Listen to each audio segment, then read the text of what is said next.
So we will first be joined by Logan Bullard from the South Dakota State Historical Society Archaeological Research Center, who will be sharing a presentation with us on false runestones and other forgeries, carving out a Norse foundational myth. Thank you, Logan.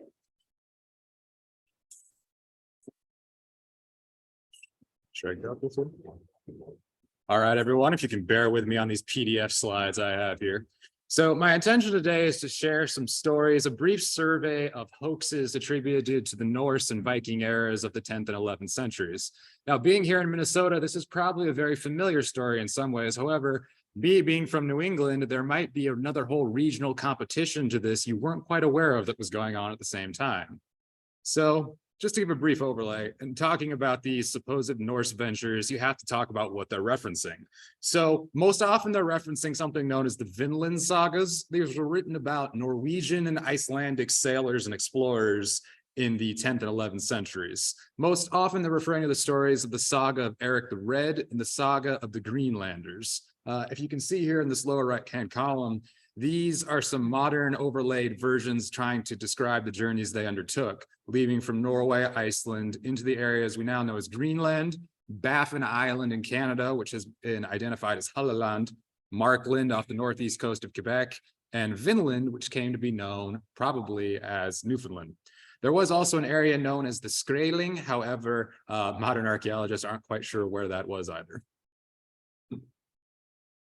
So the first reference we get to any sort of runestones being found in North America comes from the Swedish scientist Per Kom. He was a student of Carl Linnaeus, and on a journey to the United States, he ended up speaking in 1749 with the Laverendrei family, who famously undertook an expedition to the American upper Midwest. And in speaking to Mr. Pierre Laverendrei, he described encountering a stone that was about 13 inches long, a hand width wide, and had strange markings on them, which he described the Kom as Tartarian, but Kom influenced that they could have been Viking in origin. Now, this stone was sent to Jesuit priests in Montreal sometime in the 1760s and has never been recovered. It's likely it may not have even existed as well. However, Kom took this and ran back to Europe and published these findings in a journal saying, based off also Verendrei's comments of the Mandan that he stayed with, being of interesting complexion and having fortifications more reminiscent of Europe, that they couldn't be of native origin. The next reference we get is by the naturalist Benjamin Smith Barton. Now, he was trying to figure out who the mound builders in the upper Midwest were. And after hearing about these publications, in his first publication in 1787, he wrote that they were likely of Dane origin. However, he retracted his findings 10 years later and came to the conclusion that they probably were attributed to indigenous peoples.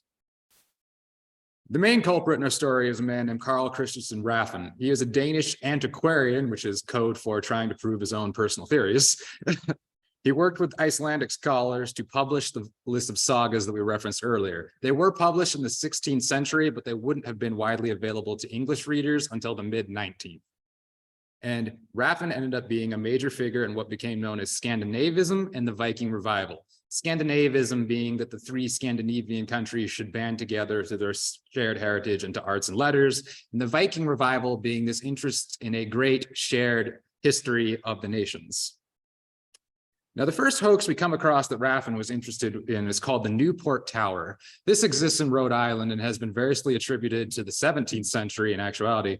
However, Raffin noted that with its strange design and unique architecture, it must have been built in the Viking era, and much scholarship at the time went into this.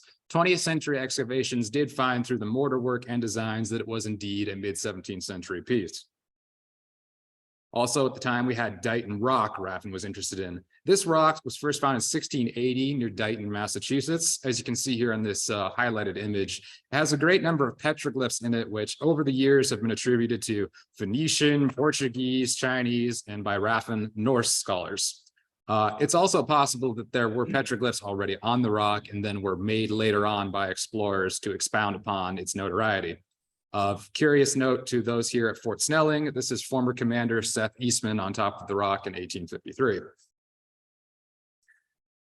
The next interesting partial hoax we found for the era was known as the skeleton in armor. This skeleton was found near Dighton Rock in 1832, and it was said to be wearing brass armor and found with brass arrowheads near it in the muck. It was collected, however, it was lost in the Fall River Athenaeum during the Great Fire of July 2nd, 1843. It did inspire the skeleton and armor by Henry Wadsworth Longfellow, the New England poet, in 1843, which referenced both the tower and the skeleton as being evidence of Dighton Rock's Norse origins. It is interesting to note that it wasn't until very recently that scholars tried guessing that the skeleton could have been a contemporary hoax. The first verified hoax we have came from journalist Frank Cowan. He was a 19th century lawyer, doctor, writer, and all-around Norse enthusiast.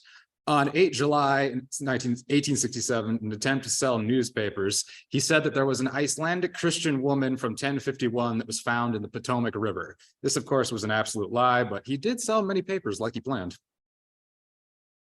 The next academic we have involved is Rasmus Bjorn Andersen from Wisconsin.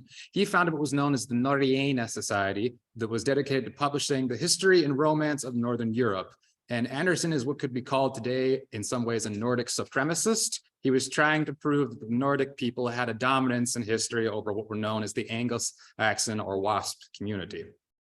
A person who was very wealthy and interested in his work was named Eben Norton Horsford. He was a chemist from Massachusetts that made his fortune in baking powder.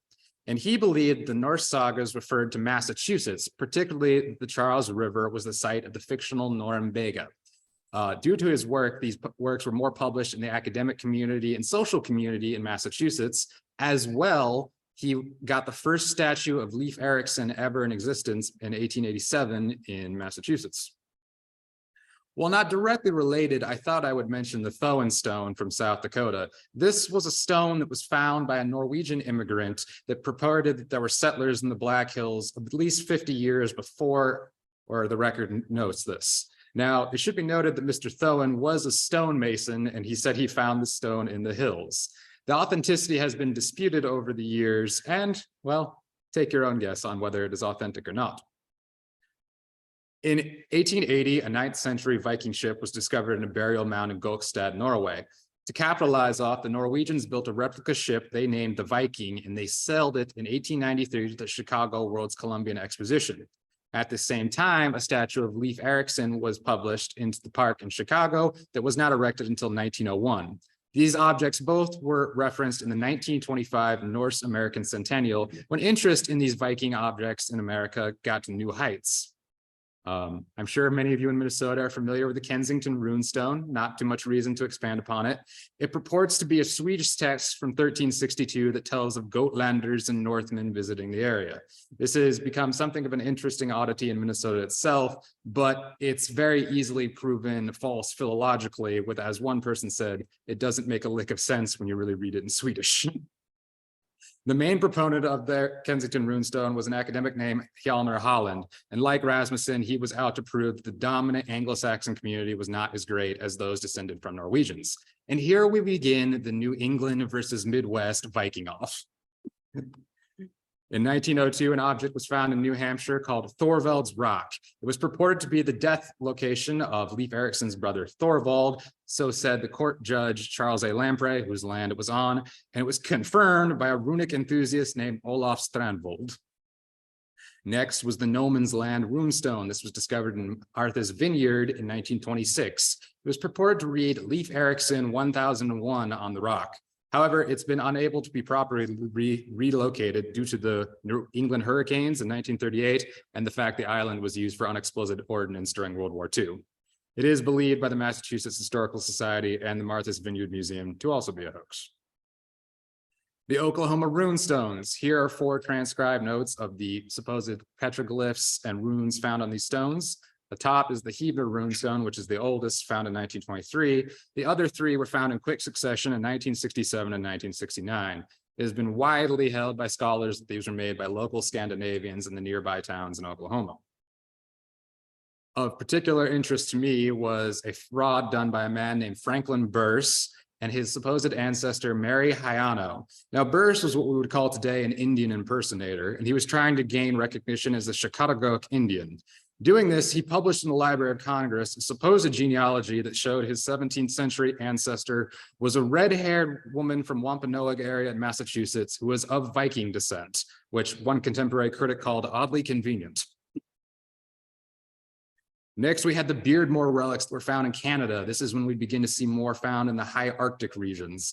These were found in 1936 by an amateur, how would you say, metal collector, and they were displayed in Royal Museum in Ontario until about 1956, when they were taken out, more properly analyzed, and re-put back in 1990 as authentic artifacts that were found as a hoax. The artifacts themselves are real, but they were not found in an in situ location.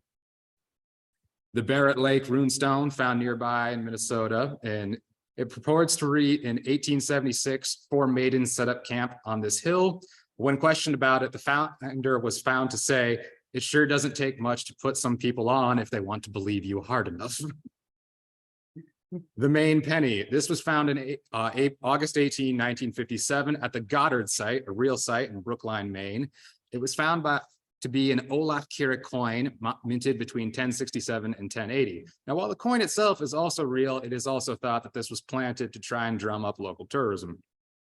It should be noted that the last vestige of these artifacts that we would find was after the discovery of Lansdowne Meadows in northern Newfoundland, seen here on this little dot on the far northern peninsula, by archaeologists Annie Sting and Helgi Ingstead. This is the only truly confirmed Norse location in North America. The Spirit Pond runestones, 1971, 3 runestones found at Spirit Pond in Maine by a local carpenter. They're currently housed at the Maine State Museum in Augusta, Maine. They were described by the linguist and academic Einar Haugen as a few Norse words in a sea of gibberish. And it made me think of the scene from Monty Python's Life of Brian when he's trying to write Romans go home in Latin and is failing epically. The Narragansett runestone, these were found in Rhode Island in the mid-1980s, claimed to be authentic proof. They were stolen in 2012, returned in 2014, and just like the Mona Lisa, once they were stolen with all the publicity, they became quite famous. They're now a tourist destination. And however, a Mr. Everett and Warren Brown claimed that they made them as a joke in 1964. The AVM runestone, perhaps the most famous hoax in modern Minnesota, found in 2001, or should I say refound by Miss Janie Weston and her father, Robert Johnson. Local enthusiast Bob Burke claimed to have found it in 1994, and while it was debated on its authenticity, however, in 2001, academics Carrie Grade and Jana Schulman admitted in a letter that they had carved themselves as students in June of 1985. Now, the most recent runestone that I could locate was from the mid-2010s. This is called the Mahoney Bay runestone. It appeared in Nova Scotia, and it's very nice. It's modern made, but it appears to be a copy of the Sigurd stones in Sweden. No one's quite sure why this was made, as it was not publicized. There was no founder. It just sort of appeared. And in case you're thinking during these 4 centuries that there were only fake finds, there were 2 authentic finds in Greenland. At the top right, we have the Kingstorstak runestone, discovered in Greenland in 1824, which it's held in Copenhagen. I don't believe it was widely reported on, because not even those that were trying to claim Vikings were in the area knew about it. And then we have the Narsak stick, discovered in 1953 here in the bottom right. It is a stick with 2 lines of dialogue and runic text. The meaning on it is debated. It could be a joke or a limerick. Now, obviously, as professional archaeologists, we try not to indulge these things too much, as it is rather bad history. But as archaeologists, it is something we have to do to combat the current myths that are made around it. It made me think of the old television show In Search Of with Leonard Nimoy, and the more recent America on Earth that keeps trying to prove that these are in fact real. And if you can see in the top here, there is, of those sites we discussed in New Hampshire, they currently have reenactors come and tell the stories of when they visited the area, which, while an interesting thought experiment, not exactly the best thing to expose children to when you're teaching them about the comings of the New World. Now, I was trying to come up with a paragraph to describe why we should not indulge these Norse myths as much as we should.